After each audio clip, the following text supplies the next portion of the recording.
Good evening, fellow chiropractors. Another episode of Billy D's Philosophy Corner. Second episode. Again, we'll channel Fred H. Barge.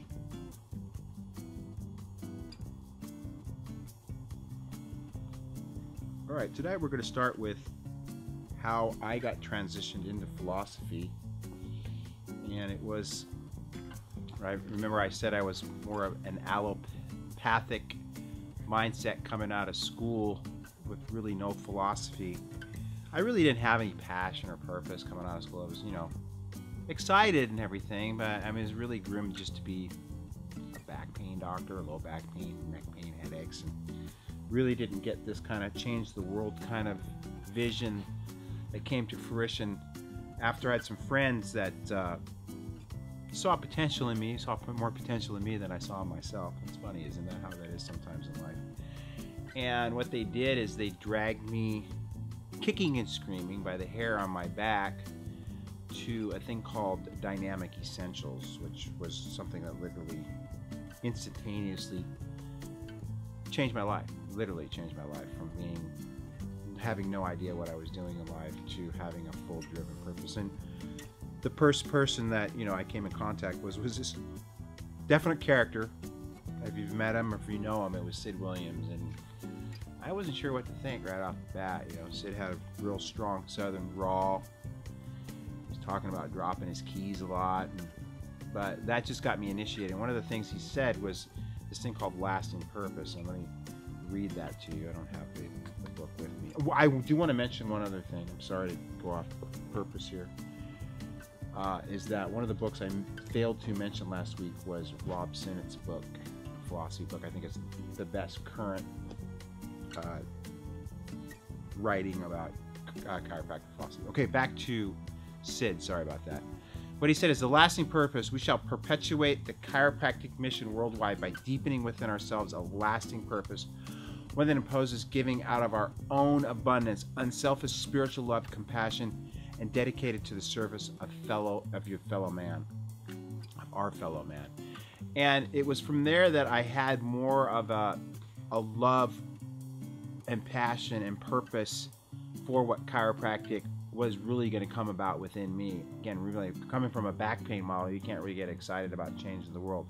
But the next person that came into my life was a dude called Fred, who was definitely another one of the characters at the event. And Fred spoke in this Shakespearean kind of dialect with a little bit of Wisconsin kind of tone to it. And he really, of all the speakers that spoke at DE, he was the one that I resonated the most with, because he had levels of academia and articulation that really attracted me to. I actually sat in the front row at every one of his gigs, took copious notes. But he also had a certain degree of sense of humor that I thought was paramount, that I really appreciated, because I've always been, to some degree, a jokester all my life. But one of the things he said, it is not time to belly up to the bar with the medical profession. It's time to beat them to the bar and deny them a drink.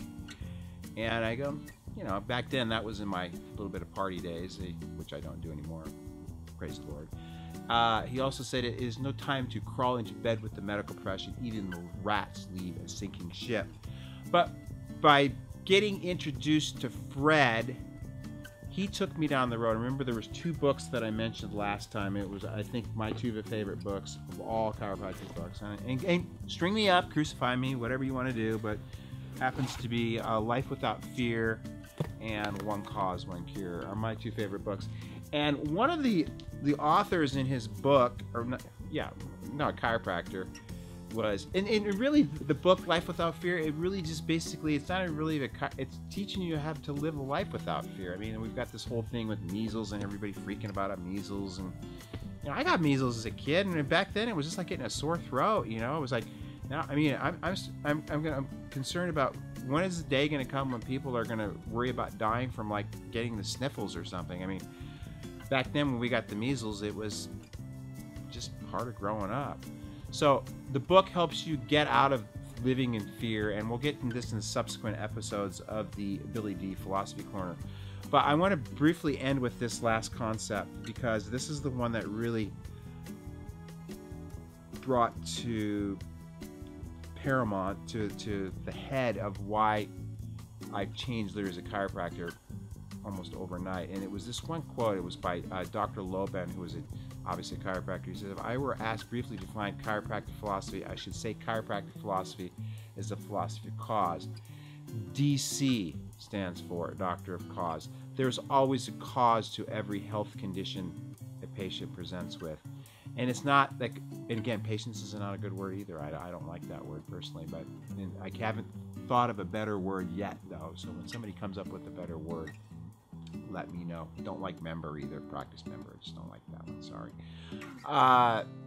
But the cause is, I always say to people now, you don't have high blood pressure because you have a shortage of blood pressure medication. You don't have ADHD because you have a shortage of Ritalin. You don't have ear infections because you have a shortage of amoxicillin. You don't have whatever it is you have. There's a cause to it, and simply merely treating things allopathically, you're only just eliminating symptoms without addressing the cause. So we'll get into the future with cause in future episodes. Hey, if you liked the video, be sure to give it a thumbs up, like it, share it, and most of all, subscribe so you get future ones at the DCS Experience. This video is sponsored by my friends over at mychiropractic.com, custom branding and web design for successful chiropractors. I love these dudes because they're raising the image of chiropractic, and I really thank them for supporting all of our videos. Rock and roll.